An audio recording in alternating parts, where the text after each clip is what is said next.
Hello everyone. इससे पूर्व के वीडियो लेक्चर में हमने पेप्टाइड के बारे में पढ़ा था कि व्हाट इज पेप्टाइड क्या होता है। तो उस पेप्टाइड के बारे में हमने चर्चा करी थी कि जब एमिनो अम्ल में संघनन अभिक्रिया होती है तो एक विशेष प्रकार का कंपाउंड बनता है, यौगिक बनता है और उसमें एक विशेष प्रकार का बंध होता है। उस बंध को हम कहते हैं एमाइड बंध या पेप्टाइड बंध कहा जाता है। ठीक है, क्या कहा जाता है?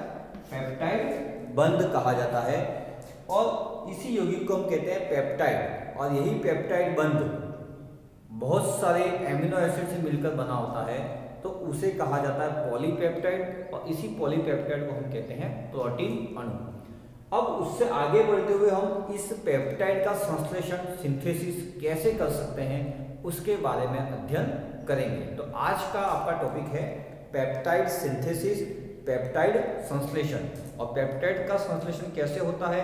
जब दो या दो से अधिक एमिनो अम्ल आपस में संघनित अभिक्रिया करते हैं। संघनित का मतलब होता है कंडेंसेशन अभिक्रिया करते हैं तो H2O मॉलिक्यूल बाहर निकलता है और पेप्टाइड यौगिक का निर्माण होता है और उसमें कौन सा बंध होता है? C+ONH बंध उपस्थित होता है। तो इसको हम कहते हैं पेप्टाइड।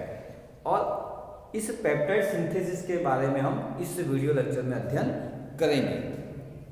अब इस पेप्टाइड सिंथेसिस में क्या होता है कि एक एमिनो अम्ल का NH2 समूह और दूसरे एमिनो अम्ल का या उसी एमिनो अम्ल का COOH समूह आपस में संघनित अभिक्रिया करते हैं। एक तो होता है आपका NH2 समूह और एक होता है आपका COOH समूह। इन दोनों के बीच में आपकी अभिक्रिया होती है और पेप्टाइड का निर्माण होता है। अब पेप्टाइड संश्लेषण में एक चीज आपको ध्यान रखनी होती है कि NH2 समूह का परिरक्षण करना जरूरी होता है या COOH समूह मतलब किसी भी एक समूह का परिरक्षण करना जरूरी होता है, जिससे क्या होता है कि एक ही एमिनो अम्ल के NH2 व COOH समूह के बीच में संघनित नहीं हो। आप जिस एमिनो अम्ल की आपको संघनन अभिक्रिया करवानी है उस एमिनो अम्ल की आपस में संघनित अभिक्रिया करवा सकते हैं। तो उसके लिए एमिनो समूह का परिरक्षण किया जाता है।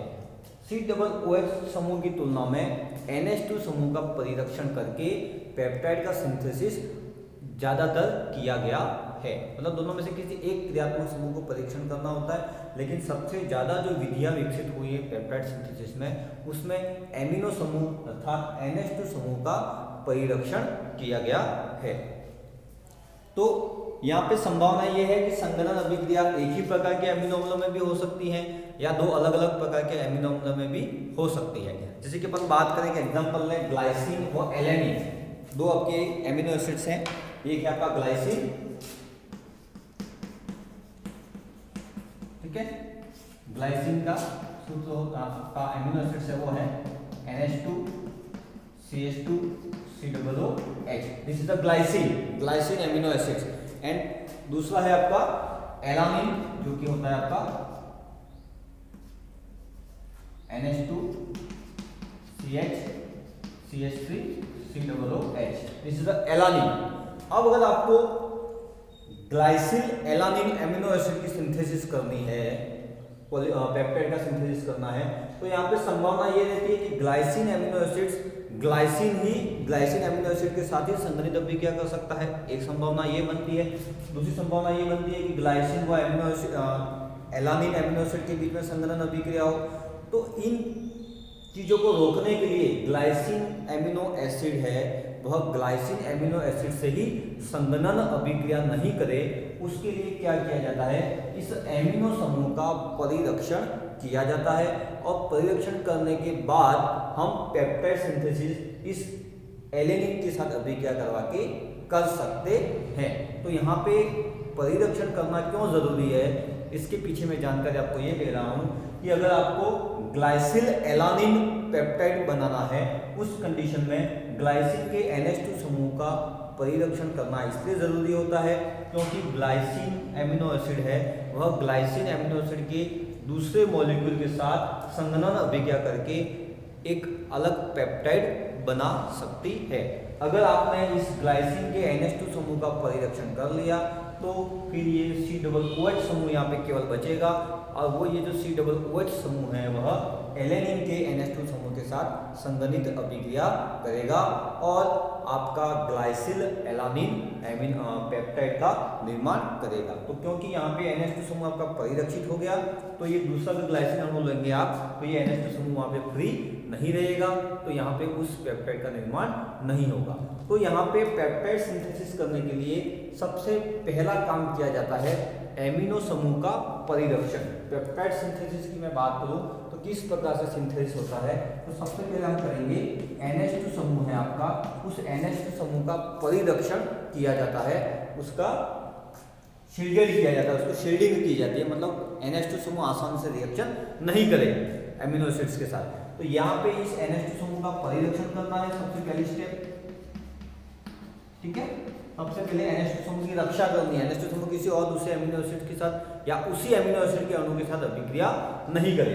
तो यहाँ पे NH2 समूह का परिरक्षण करना, इसके साथ ही COOH समूह जो है उसको एक्टिव करना, COOH समूह को एक्टिव करना। फर्स्ट स्टेप पेप्टाइड सिंथेसिस में क्या किया जाता है, एमिनो समूह का परिरक्षण किया जाता है, एंड सेकंड परिरक्षण NH2 समूह का परिरक्षण और COOH समूह का एक्टिव किया जाता है। और सेकंड स्टेप आपकी है, उस सेकंड स्टेप में क्या किया जाता है कि पेप्टाइड का सिंथेसिस किया जाता है। क्या किया जाता है, पेप्टाइड का संश्लेषण किया जाता है, मतलब C+ONH बंध का निर्माण किया जाता है। तो जो परिरक्षित एमिनो एसिड है उसकी अभिक्रिया हम करवाएंगे रिक्वायर्ड एमिनो एसिड, जिस एमिनो एसिड की आपकी रिएक्शन करवानी है उस एमिनो एसिड की अभिक्रिया हम परिरक्षित एमिनो एसिड से करवाएंगे, पेप्टाइड का संश्लेषण हो जाएगा। और लास्ट तीसरी स्टेप हम क्या करेंगे कि जो आपका NH2 समूह का परिरक्षण हुआ है उस परिरक्षित ग्रुप को हटाने का काम, क्या काम करना, चौथा काम आपका क्या है, परिरक्षण समूह है उसको अलग करना। फर्स्ट स्टेप NH2 समूह का परिरक्षण, COOH समूह का एक्टिवेशन, सेकेंड है आपका पेप्टाइड का संश्लेषण, और तीसरी मेथड है आपका परिरक्षण समूह को अलग करना।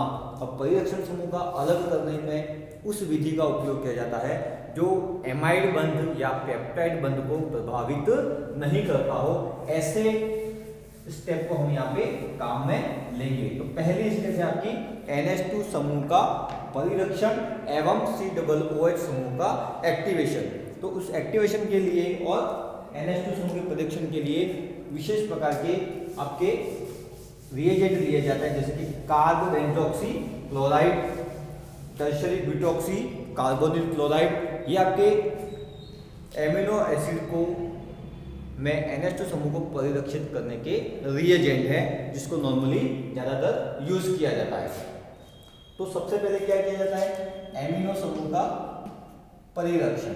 ये है जैसे कि आपका कोई एक एमिनो एसिड है, कोई भी एक एग्जांपल अपन ले लिया, और यहाँ पे अपन ले लिया कोई Z क्या है, यहाँ पे कोई परिरक्षित NH2 समूह को परीक्षित करने वाला कोई रिएजेंट Z है, उसकी रिएक्शन इस NH3 के साथ होगी। तो इस प्रकार से आप लिख सकते हैं, यहाँ पे आपको इस प्रकार से आपका ये एमिनो एसिड परिरक्षित हो गया CH2 COOH, ठीक है।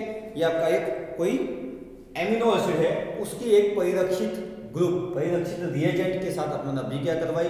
तो अब यहाँ पे देखना है आपका NH2 समूह क्या हो गया, परिरक्षित हो गया, मतलब ये उसी के एमिनो एसिड के साथ आसानी से रिएक्शन नहीं कर सकता है। अब नेक्स्ट क्या करेंगे अपन, इस COOH समूह को एक्टिव करने का कार्य करेंगे। तो ये अपन ने क्या कर लिया, इस ZNCH2COCl, तो अपन ने इस COOH की रिएक्शन करवा के इसको COCl में कन्वर्ट कर दिया, मतलब COOH ग्रुप को उन्होंने एसिड क्लोराइड में चेंज करके उसको एक्टिवेट कर दिया, ठीक है। तो ये आपकी पहली स्टेप है। अब यहाँ पे Z बराबर क्या लेंगे, वो पर एक मेथड पढ़ेंगे, वहां पे पूरा फिगर आपका आ जाएगा। फर्स्ट स्टेप में क्या करना है, एमिनो समूह का परिरक्षण वो कर लिया, COOH का एक्टिवेशन वो भी उन्होंने कर लिया। अब सेकंड स्टेप में क्या करेंगे, पेप्टाइड का सिंथेसिस, मतलब ये जो आपका है उसकी अभिक्रिया करवाएंगे। जो आपको पेप्टाइड बनाना है ऐसा कोई दूसरा एमिनो एसिड आप यहाँ पे ले सकते हैं। तो आपने जैसे कि ये लिया ZNCH2COCl, और आपने कोई एमिनो एसिड के लिए माना कि this one NH3 positive CH, कोई आपने ये अमीनो एसिड यहाँ पे ले लिया इस प्रकार से, ठीक है, क्लियर। तो ये अमीनो एसिड लिया, ये तो आपका परिलक्षित amino acid and this is other amino acid. अब इस अमीनो एसिड की रिएक्शन होगी इस NH2 के साथ, NH3 पॉजिटिव के साथ। जैसे कि हम जानते हैं अमीनो एसिड ज्विटर आयनिक स्ट्रक्चर में रहता है, इसलिए हमने यहाँ पे इसकी ज्विटर आयनिक संरचना लिखी है। तो यहाँ पे Cl, यहाँ से H आपका बाहर निकल जाएगा। तो इस प्रकार से हमें यहाँ पे पेप्टाइड का निर्माण हो जाएगा इस प्रकार से CH2, ठीक है, C double bond O NH और साथ में आपका यहाँ पे मैं लिख देता हूँ CH C double O H, ठीक है। अब ये बन गया आपका peptide bond, this is the peptide synthesis आपका यहाँ पे हो चुका है। तो सेकंड स्टेप आपके हो गई पेप्टाइड सिंथेसिस एंड लास्ट तीसरी स्टेप में आप क्या करोगे, ऐसी किसी स्टेप का भाग लोगे, इस पार्टिसिपेट करोगे जो इस एमिनो समूह के परिरक्षित ग्रुप को सेपरेट कर देगा, अलग कर देगा और आपकी पेप्टाइड बंध का निर्माण हो जाएगा, पेप्टाइड कंपाउंड का फॉर्मेशन यहाँ पे आपका हो जाएगा। तो तीसरी स्टेप में आप यहाँ पे रिडक्शन ले सकते हो, ऑक्सीडेशन ले सकते हो। तो कुल मिला के ऐसी स्टेप लेनी है जो C double bond O NH group को प्रभावित नहीं करे। तो ये होती है आपकी पेप्टाइड सिंथेसिस की स्पेशली 3 स्टेप। अब बात करें अपन एक कोई स्पेशल एग्जांपल लेते हैं आपका एमिनो समूह का परिरक्षण करने के लिए कार्बोबेंजॉक्सी क्लोराइड रिएजेंट का उपयोग किया जाता है। दूसरा आपका एग्जांपल है टर्शरी ब्यूटॉक्सी कार्बोनिल क्लोराइड या एजाइड आप यूज कर सकते हैं एज ए रिएजेंट के रूप में। और C डबल OH समूह का अगर आपको परिरक्षण करना है तो उस कंडीशन में C डबल OH समूह की अभिक्रिया हम किससे करवाते हैं, अल्कोहल से करवा दिया जाता है और वो आपका एस्टर में कन्वर्ट हो जाता है। तो C डबल OH समूह का परिरक्षण करके भी आप पेप्टाइड सिंथेसिस कर सकते हैं और एमिनो एसिड का सिंथेसिस एमिनो एसिड का परिरक्षण करके भी आप पेप्टाइड का सिंथेसिस कर सकते हैं।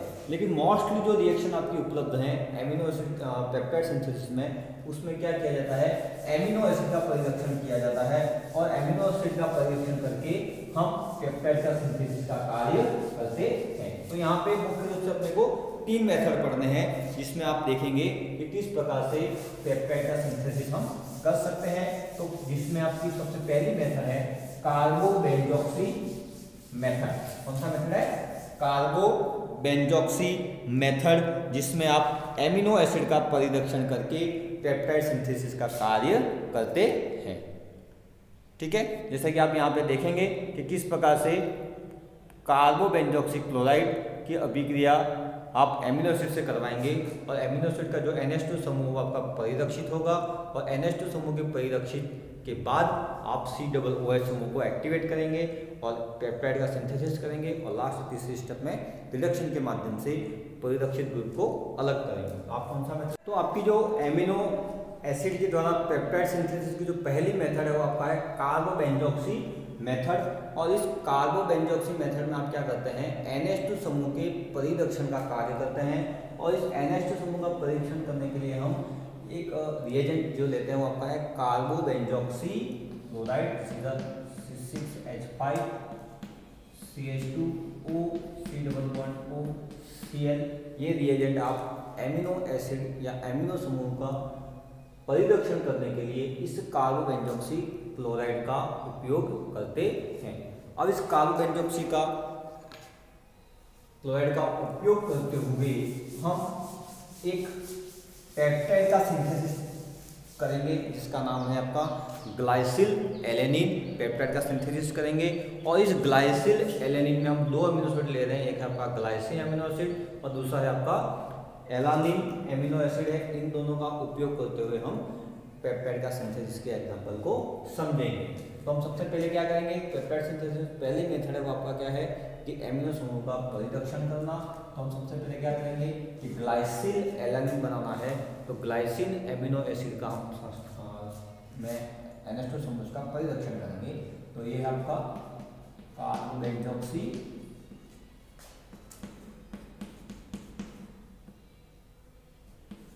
Chloride, this is a zeta ionic structure of glycine, ठीक है। ग्लाइसिन एमिनो एसिड का zeta ionic स्ट्रक्चर है। उसको नहीं लिख के आप यहाँ पे उसकी ग्लाइसिन की स्ट्रक्चर भी आप लिख सकते हैं। तो यहाँ पे ये जो आपका NH2 समूह है उसकी अभिक्रिया Cl के साथ होगी, HCl के रूप में आपका बाहर निकल जाएगा और आपका एमिनो एसिड है वो आपका क्या हो जाएगा, परिरक्षित हो जाएगा। इन दोनों की रिएक्शन से जो प्रोडक्ट बन रहा है उसको मैं लिखा हूँ यहाँ पे C6H5CH2O C=ONH and CH2COOH। Clear. तो यहाँ पे ये जो आपका NH2 समूह था वह चेंज हो गया आपका this group.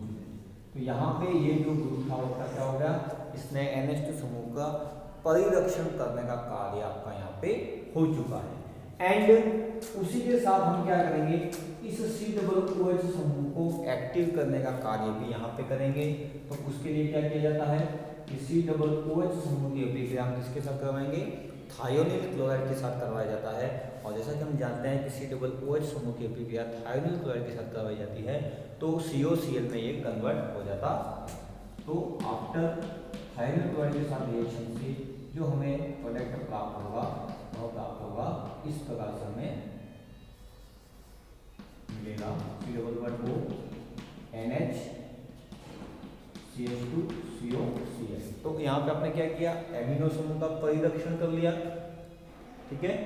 C6H5CH2O C=ONH CH2COCl। तो पहला स्टेप आपकी कंप्लीट यहाँ पे हो चुकी है। अब सेकेंड स्टेप में क्या करोगे, ये जो आपका परिरक्षित एमिनो एसिड है इसको हम कहेंगे, ये हो गया आपका कार्बोबेंजोक्सी ग्लाइसिन हो गया, ये हो जाएगा आपका कार्बोबेंजोक्सी। ये आपका एमिनो एसिड जो है COOH था वो COCl में आपका कन्वर्ट हो चुका है। अब ये जो आपका परिरक्षित एमिनो एसिड है उसकी अभिक्रिया हम करवाएंगे एलेनिन के साथ, क्योंकि हम यहाँ पे सिंथेसिस कर रहे हैं ग्लाइसिल एलानिन पेप्टाइड का सिंथेसिस कर रहे हैं। तो ये जो आपका परिरक्षित एमिनो एसिड है उसकी अभिक्रिया हम करवाएंगे किसके साथ,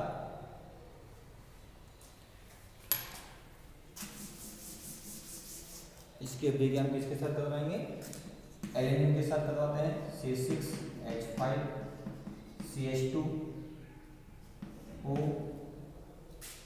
C=ONH CH2COCl। ये है आपका परिरक्षित एमिनो एसिड और इसकी अभिक्रिया हम करवाएंगे एलेनिन के साथ। और मैं यहाँ पे एलेनिन की ज्यूटरायनिक संरचना नहीं लिखते, उसकी नॉर्मल स्ट्रक्चर में लिख रहा हूँ NH2CH CH3COOH।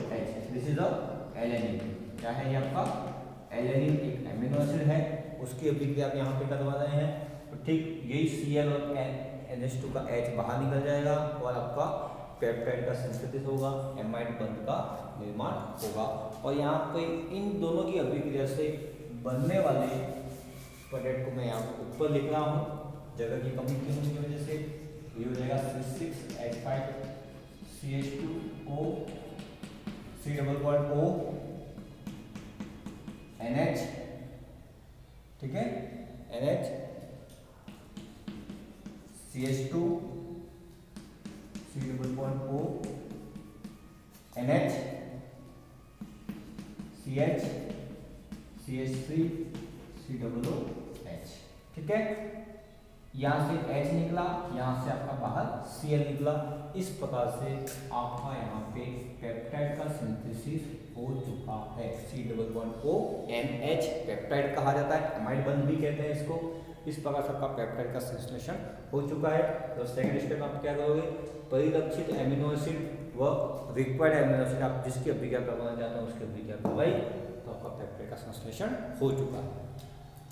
अब थर्ड स्टेप आपको लेनी है और इस थर्ड स्टेप में आपको क्या करना है, ऐसी कोई रिएक्शन लेनी है जो इस जो आपका परिरक्षण ग्रुप है, जो परिरक्षित ग्रुप है उसको रिमूव करने का कार्य करेगी। सीधा परिरक्षित ग्रुप, ये आपका कौन सा है, परिरक्षण NH2 समूह को परिरक्षित करने वाला ये जो ग्रुप है, तो ये जो परिरक्षित ग्रुप है उस परिरक्षित ग्रुप को आपको क्या करना है, रिमूव करना है, ठीक है। ये जो परिरक्षण समूह है उसको रिमूव करने का कार्य करना है, तो उसके लिए हम ऐसा कोई रिएक्शन लेंगे, ऐसी कोई अभिक्रिया लेंगे जो एमाइड समूह को मतलब C+O NH या पेप्टाइड बंध को प्रभावित नहीं करता है, ऐसी कोई अभिक्रिया लेंगे और इस परिलक्षित ग्रुप को रिमूव करने का कार्य करेंगे। तो उसके लिए हम यूज करते हैं रिडक्शन मेथड, यानी कि अपचयन विधि काम में ली जाती है। और इस अपचयन में हाइड्रोजन मॉलिक्यूल की अभिक्रिया हम करवाते हैं पैलेडियम उत्प्रेरक की उपस्थिति में, पैलेडियम कैटलिस्ट की उपस्थिति में अभिक्रिया करवाई जाती है इस पेप्टाइड यौगिक की, जिससे आपका ये जो परिलक्षित समूह आपका रिमूव हो जाता है और हमें पेप्टाइड अणु का निर्माण हो जाता है या पेप्टाइड अणु का प्राप्त होता। तो यहाँ पे पैलेडियम कैटलिस्ट की उपस्थिति में इसका अपचयन करवाया जाता है और अपचयन के बाद प्राप्त जो उत्पाद होगा वह होगा आपका पेप्टाइड। ठीक है, तो यहाँ पे मैं इनके अपचयन के पश्चात जो प्रोडक्ट प्राप्त होगा वो लिख रहा हूँ।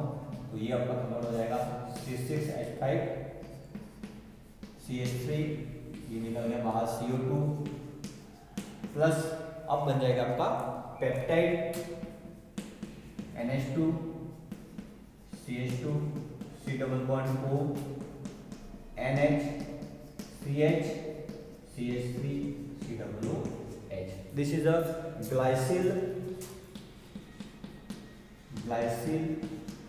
Alanine peptide. ठीक है, इसकी सिंथेसिस हमने करी और ये आपका है एग्जांपल है डाइपेप्टाइड का।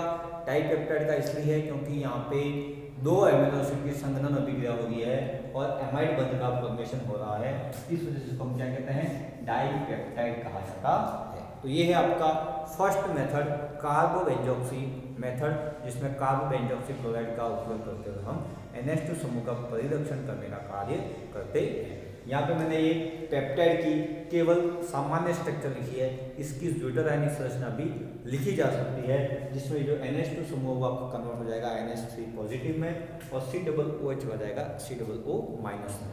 तो ये है आपकी पेप्टाइड सिंथेसिस की पहली स्टेप कार्बोबेंजॉक्सी मेथड। ठीक है, और इस रिएक्शन की कंप्लीट PDF लिंक डिस्क्रिप्शन में आपको दी गई है, वहाँ से भी आप इसको चेक कर सकते हैं, इसको देख सकते हैं। वीडियो को ज़रूर देखें पूरा और लाइक ज़रूर करें। Thank you.